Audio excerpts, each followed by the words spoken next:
치매를 예방하는 차원에서 가장 도움이 될 수 있을 만한 음식군은 달걀을 말씀드리고 싶습니다. 완벽에 가깝다고 할 수 있는 완전식품이기도 하거든요. 특히 혈관 건강에도 상당히 도움이 된다고 알려져 있습니다. 달걀을 드실 때 제일 추천드리는 방법은 안녕하세요, 지식한상 구독자 여러분, 저는 신경과 장민욱입니다. 2024년 기준에 65세 이상 인구가 1000만 명을 넘어섰고요. 이 가운데서 약 10% 정도에 해당되는 100만 명 이상이 치매 진단을 받고 있다는 통계가 2024년 말에 나왔습니다. 그러니까 65세가 넘어가면 10명 중 1명은 치매라는 이야기이기도 하죠. 하지만 이런 수치는 나이가 들어감에 따라서 훨씬 더 심각해집니다. 65세에서 75세로 넘어가게 되면 25% 정도가 치매에 이환되어 있다고 발표했고요. 85세가 넘어가면 약 47% 정도가 치매에 이환되어 있다는 보고도 있습니다. 따라서 85세가 넘어가면 거의 2분 중에 1분은 치매에 걸린다는 이야기죠. 통계적인 수치를 좀 예측해보면은 2035년쯤에는 거의 180만 명을 넘어설 거라는 이야기도 있고요. 30년 뒤에는 300만 명을 넘어설 거라는 이야기도 있습니다. 치매라고 진단이 되려면 인지력이 저하되어야 되는데 이제 그 가운데서 가장 핵심적인 것은 기억력의 저하겠죠. 초기 증상들에 주목해 볼 필요가 있는데요. 바로 이런 시기를 경도인지 장애라고 합니다. 치매로 발병하기 바로 전 단계를 말하는 건데 객관적인 인지력 평가를 했을 때 기억력을 포함한 인지력 몇 군데에서 빈틈이 보이는 거죠. 병원에 내원하시는 분들 검사를 해보면 기준치보다 이제 미달되는 점수가 나오기도 합니다. 하지만 일상생활은 또 대부분 다 잘 하고 계시거든요. 이 시기에 나타날 수 있는 대표적인 증상으로는 단어가 잘 떠오르지 않는 문제들이 많아요. 이거 저거 이렇게 표현하기도 하고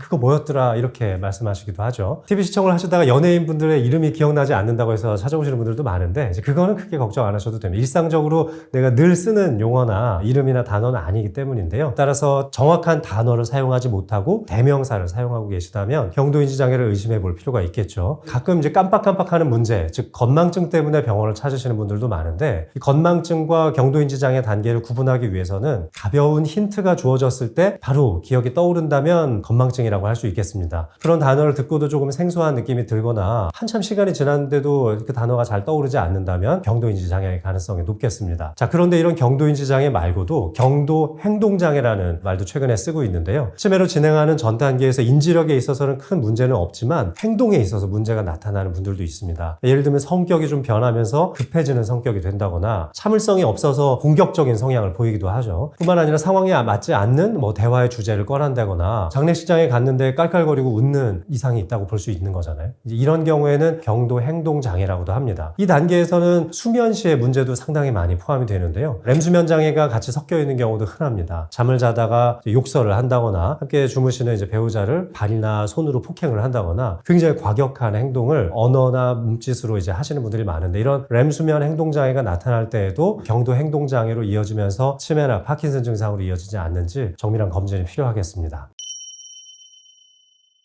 치매를 예방하는 차원에서 가장 도움이 될 수 있을 만한 음식군은 불포화 지방산이 많이 함유되어 있는 생선이나 견과류를 추천드립니다. 등푸른 생선에는 굉장히 기름이 많죠. 근데 그 기름은 대부분 오메가3로 이루어져 있는 상당히 좋은 불포화 기름인데요. 이런 불포화 지방산이 많이 들어있는 생선을 일주일에 2번 정도만 드실 수 있다면 뇌에 영양소를 공급하는 데 상당히 도움이 됩니다. 또 이런 등푸른 생선에는 DHA 성분도 많이 있기 때문에 기억력을 보강하는 데에도 큰 도움이 될 수 있죠. 항산화력이 굉장히 뛰어난 채소류도 추천을 드리는 편인데요. 여기서 제가 정말 추천드리고 싶은 이 채소류가 브로콜리입니다. 브로콜리는 아주 강력한 항암 작용도 갖고 있고 또 항산화력도 뛰어나죠. 브로콜리 속에 들어있는 설포라판이라는 항산화력이 강한 물질이 뛰어난 항암 효과를 가지고 있다고 알려져 있는데요. 특히 혈관 건강에도 상당히 도움이 된다고 알려져 있습니다. 브로콜리 살짝 데쳐서 고추장 찍어 먹으면 굉장히 맛있잖아요. 일주일에 한 2번 정도만 브로콜리를 드셔보셨으면 좋겠습니다. 과일 종류 중에서는 블루베리를 상당히 많이 추천드리는데요. 블루베리에는 안토시아닌이 많이 들어있고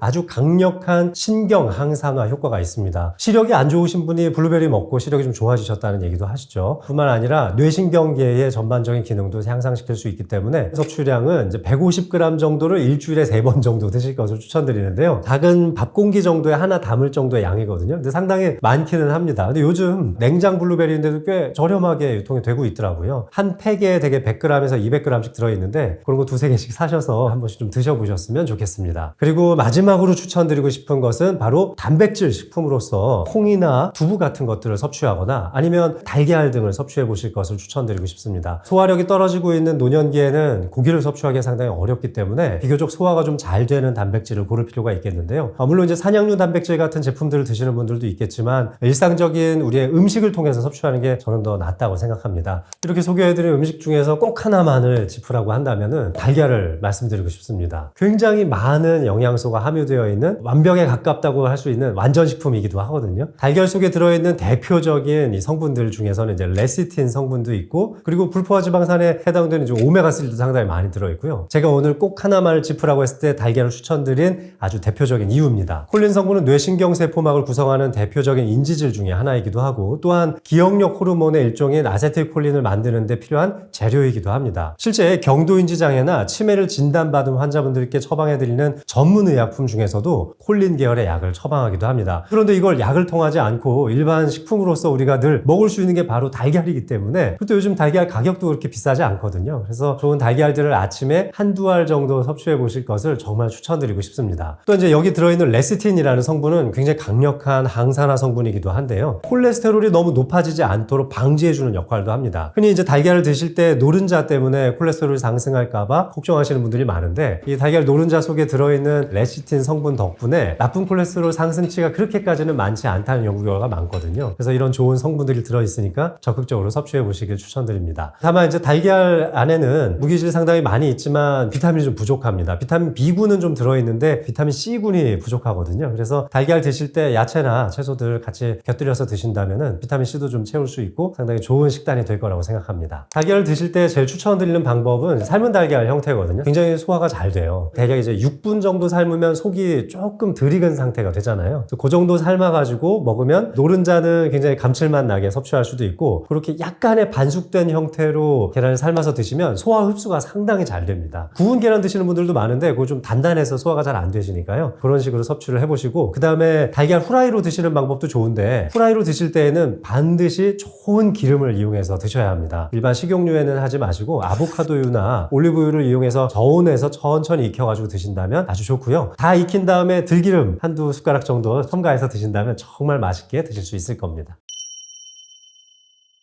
자, 그렇다면은 치매를 유발할 수 있는 정말 나쁜 음식들도 한번 생각을 해봐야 될 텐데요. 저는 그중 첫 번째로 정제 탄수화물이 들어있는 음식들을 꼽고 싶습니다. 어쩌다 한 번씩 드시는 거야 괜찮겠지만 매일같이 칼국수나 라면을 드신다거나 밀가루로 만들어진 음식들을 드시는 것은 조금 자제하실 필요가 있겠죠. 그리고 매일 아침 빵을 드시는 분들도 많은데 좀 강력하게 뭉쳐져 있는 형태의 빵들은 괜찮습니다. 예를 들면 베이글 같은 것들은 비교적 소화 흡수가 느리게 되면서 혈당 스파이크를 일으키지 않는데요. 근데 이제 식빵이라든지 버터가 많이 들어있는 크루아상, 소금빵 같은 것들은 일주일에 2번 정도만 섭취하시고 매일같이 그런 음식을 섭취하는 건 정말로 피해야 될 음식들이라고 할 수 있겠습니다. 두 번째로 피해야 될 음식으로 말씀드리는 건 매운 음식들입니다. 이 매운 음식들은 대개 장 트러블을 유발하게 되는데요. 위장 건강뿐만 아니라 소장이나 대장까지도 상당히 많은 영향을 미치고, 특히 대장에 서식하고 있는 좋은 유산균들을 파괴하는 나쁜 결과를 초래할 수 있는데요. 이런 문제들 때문에 잦은 설사나 과민성 대장 증후군을 겪게 되시는 분들이 나중에 훗날 노년기에 치매에 걸릴 가능성이 매우 높다고 발표가 된 바도 있습니다. 따라서 장 트러블을 일으킬 수 있는 매운 음식을 주의하셨으면 좋겠습니다. 특히 매운 음식은 매운맛만으로는 감칠맛을 내기가 좀 어려워서요. 비교적 좀 짭조름하게 조리가 되는 경우가 많습니다. 김치찌개, 부대찌개 이런 찌개류들이 되게 매콤하고 좀 짭조름하게 조리가 되어 있는데 이런 것들이 장 트러블을 많이 유발할 수 있으니까 삼가하셨으면 좋겠습니다. 마지막으로는 너무 기름진 음식을 피하셨으면 좋겠는데요. 황제 다이어트라고 해서 커피에도 버터를 한 숟가락씩 막 넣어서 드시고 기름진 음식들로만 일상적인 식단을 구성해서 드시는 분들도 여러 제가 배웠는데요. 이런 방식의 음식은 혈관의 콜레스테롤 침착을 유발해서 동맥경화를 유발할 수 있고, 이것이 혈관성 치매를 유발하는 아주 중요한 원인 될 수 있습니다. 따라서 너무 기름진 음식은 피하시는 것을 추천드립니다. 이렇게 피해야 될 음식들의 공통점을 본다면 혈관을 병들게 하는 음식이라는 겁니다. 동맥경화를 초래하기도 하고 굉장히 혈당이나 혈압을 상승시키기도 하죠. 특히 이제 중장년기에 접어들면서 대사성 질환에 많이 이완될 수도 있는 만큼 이런 음식들을 철저하게 조절하실 필요가 있겠습니다.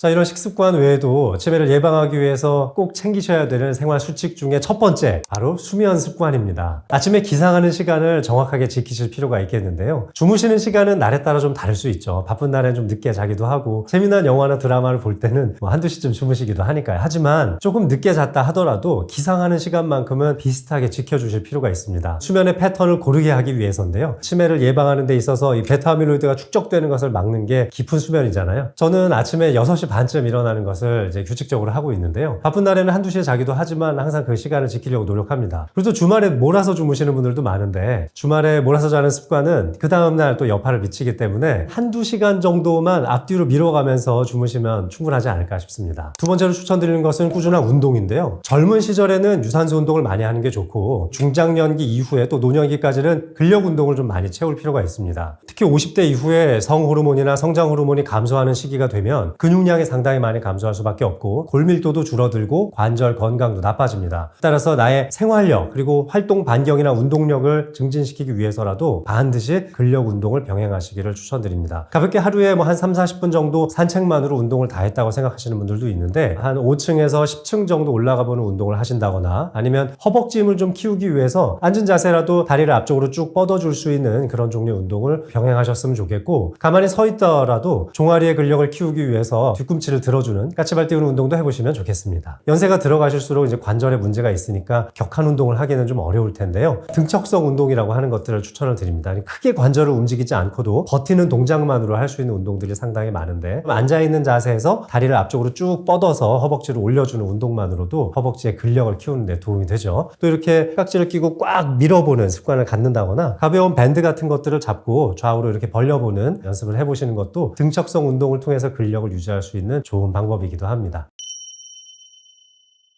치매를 예방하기 위해서는 기초 인지력을 유지하는 게 굉장히 중요하다고 생각합니다. 많은 연구 결과에서는 가방끈이 긴 사람들이 치매 발병률이 좀 더 적다는 연구 결과도 있습니다. 가방끈이 길다는 것은 그동안 배움의 길이가 길었다는 거잖아요. 또 그만큼 뇌를 쓸 수 있는 직업군에서 종사하고 있었을 가능성도 높은 거고요. 그러니까 항상 머리를 많이 쓰는 습관을 가질 필요가 있다는 거죠. 대개 중고등학교 또 대학교를 졸업하고 나서 직업전선에 뛰어들고 나면은 더 이상의 인지력 발달을 할 수 있는 학습 과정을 겪지 않는 분들이 많습니다. 늘 하던 대로 일을 하고 또 나의 관성에 젖어서 계속 일을 하기 때문에 뇌를 그렇게 많이 사용하지 않고 또 일을 다 해내시잖아요. 그런 거에 멈추지 않고 지속적으로 인지력을 개발하기 위해서 여러 가지 분야에 도전을 해보실 것을 추천드립니다. 그리고 또 한간에 이런 말들도 있죠. 고스톱 치는 거 그리고 또 춤을 좀 춰보는 것도 치매 예방에 도움이 된다 이런 이야기들도 있는데 다 맞는 말입니다. 해외 연구에서 포커를 치면은 치매가 좋아질 수 있다는 연구가 있었거든요. 이제 포커를 치려면은 내가 들고 있는 패도 잘 알아야 되고 어떤 다음 패가 나올지 그리고 딜러나 상대방이 어떤 패를 들고 있는지 계산을 해야 되잖아요. 그런 과정에서 추리력이 굉장히 많이 요구가 되고 계산력이나 인지력도 좋아진다는 거죠. 이것이 고스톱에서도 비슷하게 작용을 하잖아요. 판에서 어떤 게 깔려있는지 다 봐야 되니까. 근데 이제 너무 내기에 집중하는 고스톱은 하지 마세요. 감정 상하시면 오히려 또 치매를 유발할 수 있기 때문에 즐겁게 칠 수 있는 고스톱을 가족분들이나 지인분들끼리 재밌게 한번 쳐보시면 좋겠습니다. 제가 치매 예방하기 위해서 이제 노년층에 계시는 환자분들께 라인 댄스 정말 많이 추천드리거든요. 라인 댄스 하려면 앞에 강사가 추는 걸 보면서 좀 따라서 율동도 맞춰야 되고 어느 정도 동작도 외워야 하잖아요. 또 함께 추시는 분들과 교감도 좀 이루어져야지 동작이 잘 되니까 굉장히 인지력 발달에 도움이 많이 됩니다. 또 요즘은 부부끼리 할 수 있는 스포츠 댄스도 많이 하시니까 그런 것도 한번 도전해 보셨으면 좋겠습니다. 근데 물론 이런 쪽에 취미가 없으신 분들은 나만의 여가 활동을 즐기셔도 좋아요. 당구를 치는 게 너무 좋다. 그러면 당구 동호회에 들어가서 즐겁게 같이 한번 게임을 해보시는 것도 좋고 볼링이나 탁구나 배드민턴 이런 것도 상당히 좋겠죠. 저는 주로 몸을 좀 쓸 수 있는 그런 계통의 여가 활동을 하실 것을 더 많이 추천드리는 편입니다. 그런데 이와는 반대로 너무 게으르게 생활하시는 분들도 많은 것 같습니다. 식사하시고 나서 바로 소파에 누워서 TV를 보신다거나 또 하루 종일 일상적인 생활에 운동이 거의 없이 계속 집안에서만 생활하시는 분들도 많거든요. 신체 활동 자체가 줄어들게 되면 근육량 소실이 매우 많아질 수밖에 없고 혈압의 변동성 또 혈당 스파이크 발생률도 상당히 높아지게 되죠. 운동량이 줄어들면 먹는 음식 족족 다 내장 지방으로 쌓일 수밖에 없으니까 지방간 수치도 높아지고 중성지방 수치가 높아지고 높아지면서 움직임이 거의 없어서 활동량이 줄어들게 되면 먹는 음식 족족 다 칼로리로 축적되게 되죠. 내장 지방은 늘어나고 지방간은 심해질 겁니다. 이렇게 돼서 콜레스테롤 수치가 높아지게 된다면 혈관의 동맥경화 또한 심해지겠죠. 결국 나중에 노년기에 혈관성 치매를 일으킬 수 있는 아주 나쁜 습관이 되겠습니다. 따라서 너무 게으르게 생활하지 마시고 할 일을 일부러라도 좀 만들어서 많이 좀 돌아다니시면서 친구분들도 만나고 가족 모임도 좀 많이 만들어 보고요. 많은 활동들을 지속해 보시길 바라겠습니다. 오늘 치매를 예방하기 위한 좋은 생활 습관들, 식생활, 그리고 또 안 좋은 습관들에 대한 말씀을 드렸는데요. 뇌 건강 잘 지키시고 노년기에 치매에 걸리시지 않도록 활기찬 하루 보내시길 바라겠습니다.